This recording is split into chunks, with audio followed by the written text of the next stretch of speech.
Со вградувањето на вештачко срце на 46 годишен пациент во клиничката болница Аџи Бадем Систина, Македонија стана 25-та земја во светот во која е направена ваква интервенција. За текот на операцијата, но и за моменталната здравствена состојба на пациентот, колегата Александар Динев разговараше со професорот Александар Николич, шеф на тимот кој ја направи оваа операција.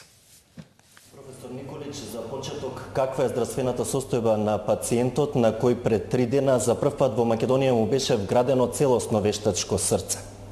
Наш болесник е изузетно добро, он се добро осеќа. Јуче е још устао и данас исто. Данас е направил 4-5 корака. Такоđe му je bila danas u posjeti familija.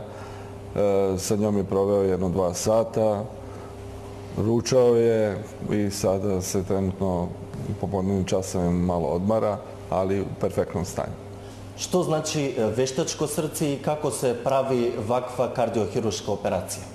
Veštačko srce znači je u stvari da mu daje mogućnost da on doživi eventualno transplantaciju i da poživi ovih još 6 godina vrlo kvalitetno, što do sada nije mogao. Znači, intervencija se vrši tako da se u celosti srce eksplantira, znači kod bolesnog čoveka, bolesno se srce znači vadi, prosto rečeno, ostavljaju se samo delovi pretkomore leve i desne da bi se moglo implantirati držač za to veštačko srce. Veštačko srce dosta liči i na prirodno, to su 2 kugle, koja jedna predstavlja levo srce, druga desno srce i one rade na principu, unutra imaju jednu membranu, rade na principu komprimovanog vazduha. Znači, i te kugle su spojene sa 2 cevi koje kroz abdomen se izvlače na kožu i povezane su sa spoljnim aparatom koji je težak 6 kg, ima svoju torbu, tako da on može tu torbu da nosi ili preko ramena ili kao ranac na leđima.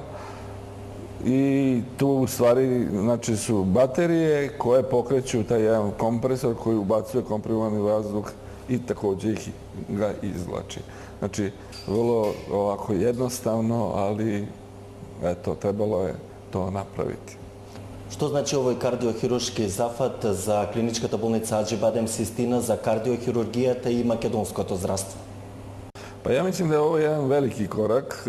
Ja sam to već uradio i u Beogradu na Dedinju i posle toga su se revolucionarne stvari promenile i tamo. Tako da mislim da će to biti i ovde.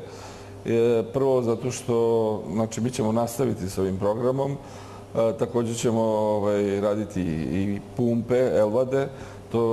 To su bolesnici nešto lakši koji imaju slabo samo jedne polovine srca. Zatim krenut ćemo u lečenje, hiruško lečenje srčane insuficijencije, ali pravilno, moderno lečenje hiruške insuficijencije, kako se i radi u celom svetu. A ovaj program će povući i transplantacije. Znači, mi smo napravili jedan veliki korak koji će sada povući još mnoge korake. Дали во иднина македонските пациенти кои имаат ваков здравствен проблем ќе мора да одат во странство или истата здравствена услуга ќе ја добијат тука во Аџи Бадем Систина? Ja mislim da je to velika stvar za Makedoniju, da jednostavno više neće morati da traže pomoć i da čekaju na tim listama po bolnicama u inostranstvu, zato što svaka zemlja daje prioritet svojim građanima, a onda posle drugima. Tako da tu više neće biti problema.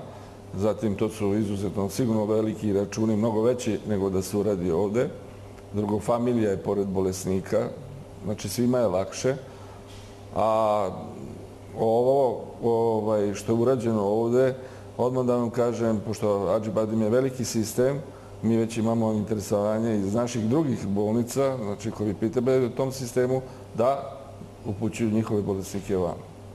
Što će biti jedan istin slučaj da u Македонiju dolaze inostrani bolesnici da se leče. Ви благодарам и ви посакувам многу успешни вакви кардиохируршки операции. Hvala puno i zahvaljujem svima.